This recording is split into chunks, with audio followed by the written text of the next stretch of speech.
말씀의 제목은 값비싼 구원의 은혜입니다. 값비싼 구원의 은혜.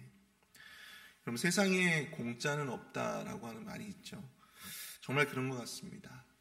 남의 돈을 그렇게 먹기가 그렇게 쉬운 일이 아니죠. 그럼 여러분, 구원은 어떻습니까? 여러분, 어떤 교회에서 전도할 때 구원은 공짜입니다 라고 하면서 마치 광고를 하듯이 그렇게 전도하는 모습을 본 적이 있습니다.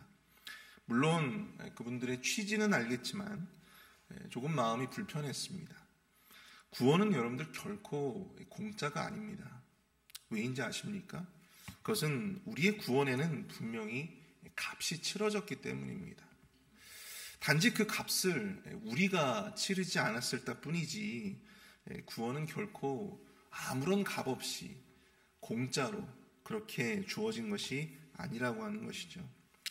구원이라고 하는 것이 예수 그리스도의 피값으로 또한 그것으로 말미암아 얻어진 것을 우리가 안다면 우리가 이미 소유하고 있는 그 구원의 가치가 얼마나 귀하고 값진 것인지, 얼마나 중요한 것인지를 우리는 새삼 깨달아야 할 줄로 믿습니다. 그것을 공짜 구원으로 또 값싼 은혜로 그렇게 치부할 수가 없는 것이죠.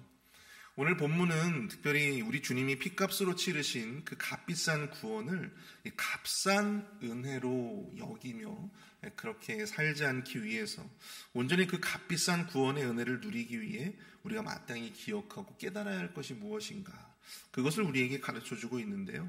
우리 본문의 내용을 통해서 함께 깨닫고 그 은혜를 함께 나누어 보고자 합니다. 첫 번째로 이 값비싼 구원은요, 오직 하나님의 은혜의 결과라고 하는 사실입니다. 우리 24절을 보시면 좁은 문으로 들어가기를 힘쓰라. 내가 너희에게 이르노니 들어가기를 구하여도 못하는 자가 많으리라. 예수님이 예루살렘으로 여행하던 중에 한 마을에 들어서시게 되는데요. 그곳에서 어떤 사람의 질문을 받게 되십니다. 주여, 구원을 받는 자가 적으니까.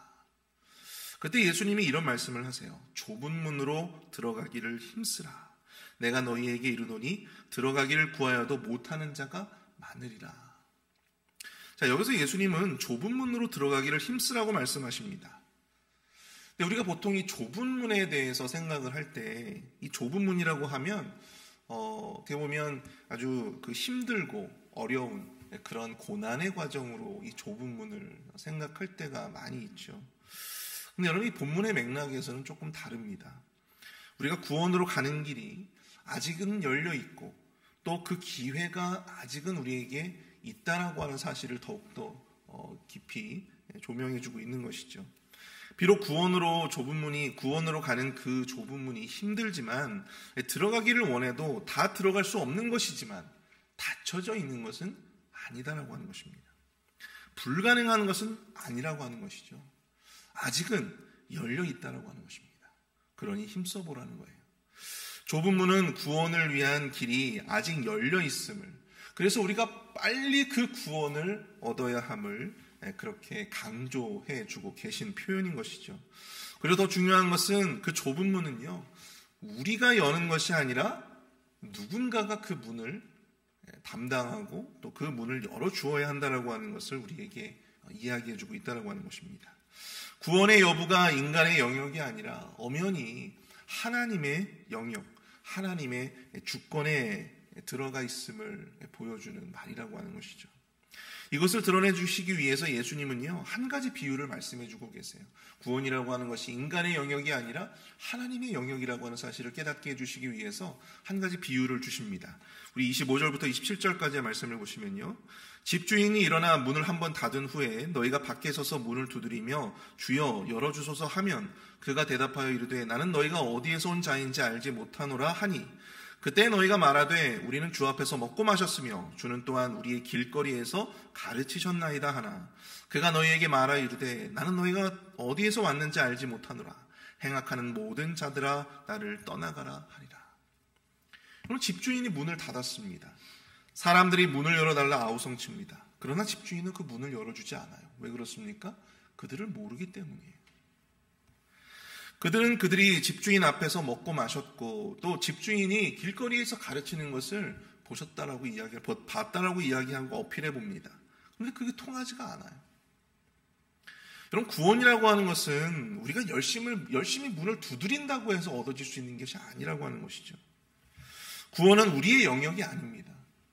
우리가 아무리 두드려도 집주인이 열어주지 않으면 그 좁은 문을 들어갈 수가 없는 거예요. 이것은 하나님의 영역이라고 하는 것입니다. 그래서 구원이 은혜라고 하는 것이죠. 사실 우리가 이 쫓겨난 사람들보다 사실 더 나은 것이 무엇이 있겠습니까? 우리의 삶, 또 우리의 인격이 과연 이 쫓겨난 사람들보다 더 낫다 자부할 수 있겠습니까? 그럴 수 없죠. 그러나 중요한 것은 우리 하나님께서는 우리에게는 그 좁은 문을 허락해 주셨다라고 하는 사실입니다. 그들에게는 거부하셨지만 하나님은 오늘 우리에게는 그 좁은 문을 허락해 주셨다는 거예요. 열어주셨다라고 하는 사실입니다. 우리의 두드림에 주님은 우리를 안다 하시며 내 너를 잘 안다, 내 너의 믿음을 잘 안다 하시며 우리를 영접해 주셨다라고 하는 사실이죠. 29절, 30절을 보십시오. 사람들이 동서남북으로부터 와서 하나님의 나라 잔치에 참여하리니 보라, 나중된 자로서 먼저 될 자도 있고 먼저 된 자로서 나중될 자도 있느니라 하시더라. 세상에 많은 사람들이 동서남북으로 와서 하나님 나라의 잔치, 그 구원의 잔치에 참여하게 될 것이지만 세상에 나중된 자로서 먼저 될 자도 있고 먼저 된 자로서 나중될 자도 있다고 하십니다.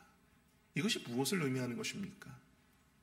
앞에서 제가 말씀드렸다시피 구원이라고 하는 것이 인간의 영역이 아니라는 것을 다시 한번 강조해주고 있는 거예요. 나의 열심, 나의 노력에 의해서 그 구원의 어떤 여지가 있다라고 하는 것이 아니라는 것이죠. 여러분, 만약에 구원이라고 하는 것이 우리의 열심의 문제이고 또 내 노력의 문제이라면 여러분, 먼저 된 자가 당연히 먼저 돼야 되는 것은 상식 아니겠습니까? 나중된 자가 나중되는 것이 상식 아니겠어요? 그게 진리 아니겠습니까? 그러나 구원을 결정하는 자는요, 우리가 아니에요. 그것은 하나님이십니다. 그러므로 구원을 위해서 우리가 할 일은 구원을 위해서 더 많은 내가 노력을 하고 더 많은 열심을 기울이는 것이 아니라 하나님의 은혜에 기대하는 것, 하나님의 은혜에 기대는 것밖에 없다라고 하는 사실이죠. 그럼 마태복음 18장에 보시면 1만 달란트 빚진 자의 비유가 나와요. 근데 거기서 어떤 종이 임금에게 10,000달란트라고 하는 엄청난 돈을 빚을 지게 됩니다. 여러분, 10,000달란트가 얼마나 대단한 돈인지 아십니까? 여러분, 10,000달란트가요, 여러분 1달란트가 무려 한 노동자가 16년 동안 월급을 꼬박꼬박 쓰지 않고 모아야지 얻을 수 있는 돈이 바로 이 1달란트라고 합니다. 1달란트. 10,000달란트는 얼마겠어요? 10,000달란트. 그 엄청난 돈을 이 임금이 그 종에게 지금 갚으라고 하는 거예요. 뭐라고 하냐면 왕은 그에게 그 몸과 아내와 자식들과 모든 소유를 팔아가지고 그 돈을 갚으라고 합니다. 근데 여러분, 이 모든 것을 다 팔아도 10,000달란트를 갚을 수가 있어요? 없죠. 그래서 이 종이 엎드려서 이렇게 말합니다. 내게 참으소서, 다 갚으리이다. 마태복음 18장을 보시면 이렇게 표현이 되어져 있어요. 참으소서, 다 갚으리이다. 자신이 갚겠다고 합니다. 근데 여러분, 이게 바로 당시의 유대인들, 특히 이 바리새인들이 가지고 있었던 생각이었어요. 10,000달란트가 무엇을 의미합니까? 영생을 의미하고 구원을 의미해요. 내가 할 수 있다는 거예요. 내가 하나님의 율법을 잘 지키면 내가 다 할 수 있다는 거예요. 내가 구원을 이룰 수 있다는 것입니다. 내가 율법에 순종하고 내가 구원에 이룰 수 있다는 거예요. 근데 우리는 너무나도 잘 알죠. 그것이 불가능하다라고 하는 사실을. 이 10,000달란트 빚진 자가 자유롭게 될 수 있는 길은 무엇밖에 없습니까? 임금이 그 10,000달란트 빚진 자를 용서해 주는 것밖에 없어요. 탕감해 주는, 임금이 은혜를 베풀어서, 자비를 베풀어서 그냥 없던 일로 치자, 그렇게 탕감해 주는 길 외에는 그가 자유롭게 될 수 있는 길은 없다라고 하는 사실입니다.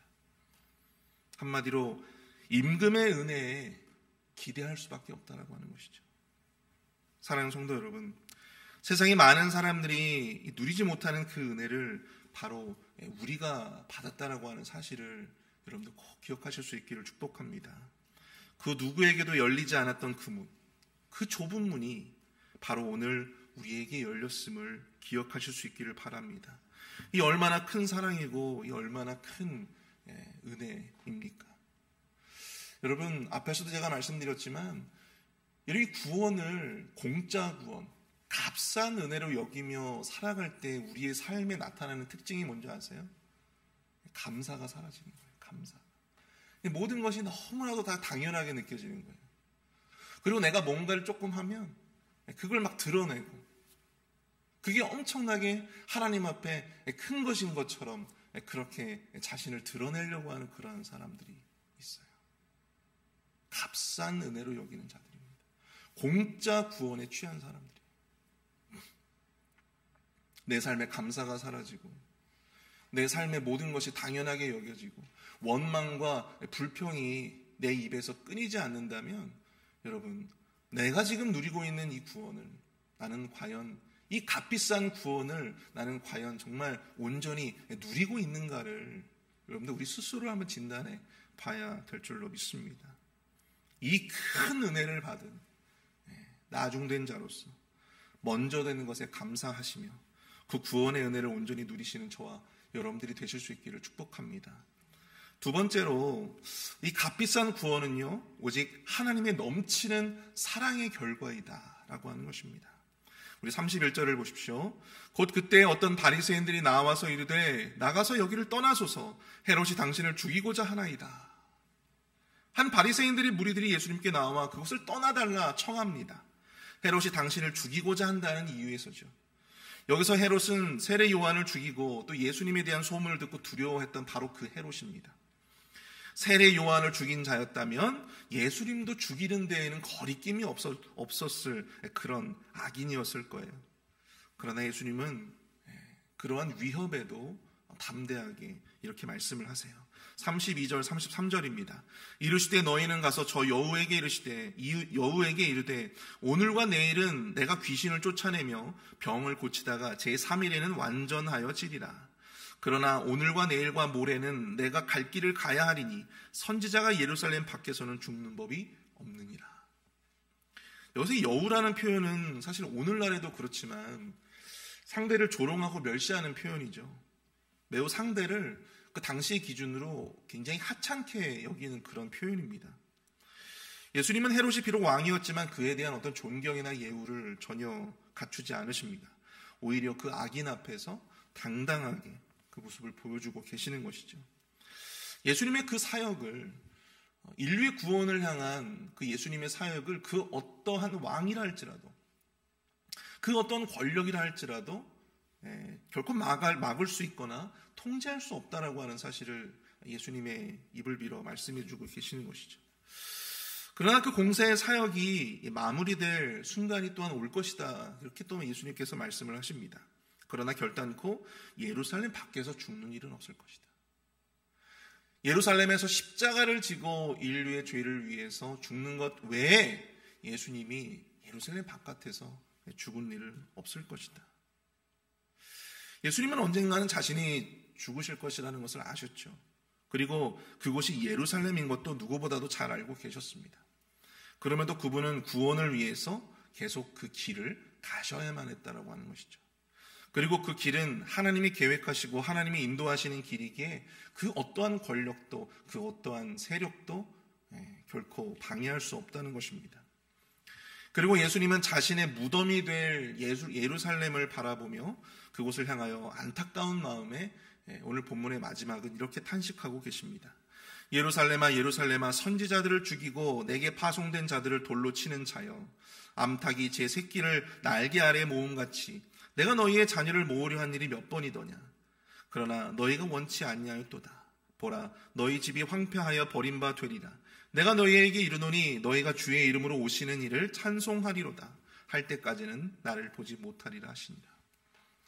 하나님은 사랑으로 예루살렘을 구원하려고 하셨습니다. 그러나 그들은 끝내 그것을 거부했어요.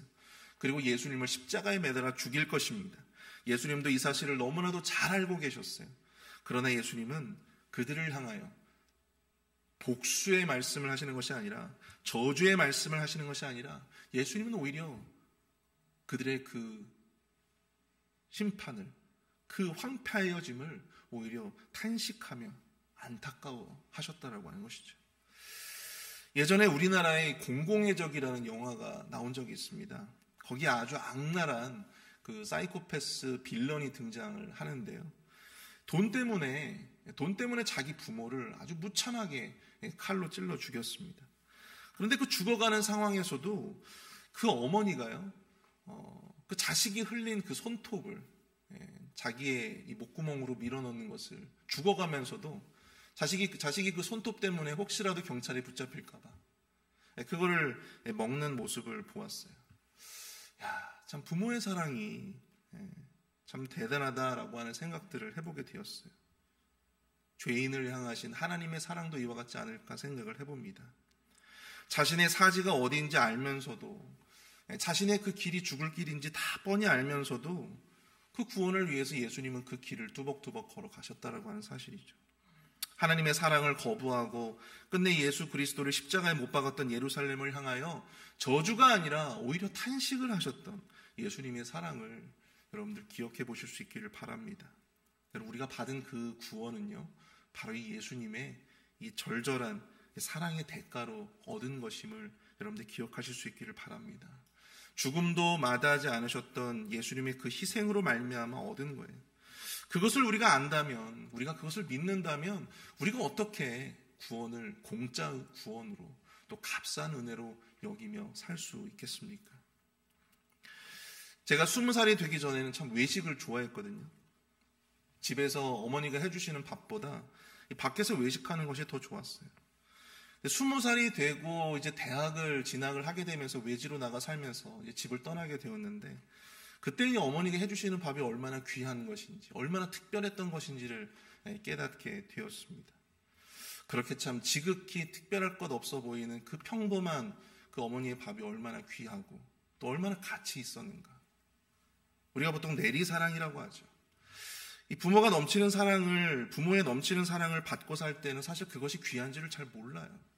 그런데 언제라도 받을 수 있고 또 언제라도 누구한테라도 받을 수 있는 것이 바로 그 사랑이라고 생각을 하면서 산단 말이죠. 그러나 결혼을 하고 또 나를 사랑해주는 배우자를 만나도 여러분, 그 부모의 사랑보다 더 큰 사랑으로 나를 생각해주고 걱정해주고 사랑해주는 존재는 이 세상에 아무도 없다라고 하는 사실입니다. 부모가 떠나봐야 그 부모의 사랑이 얼마나 특별했는지, 그 사랑이 얼마나 귀했는지 그것을 알게 된다라고 하는 것이죠.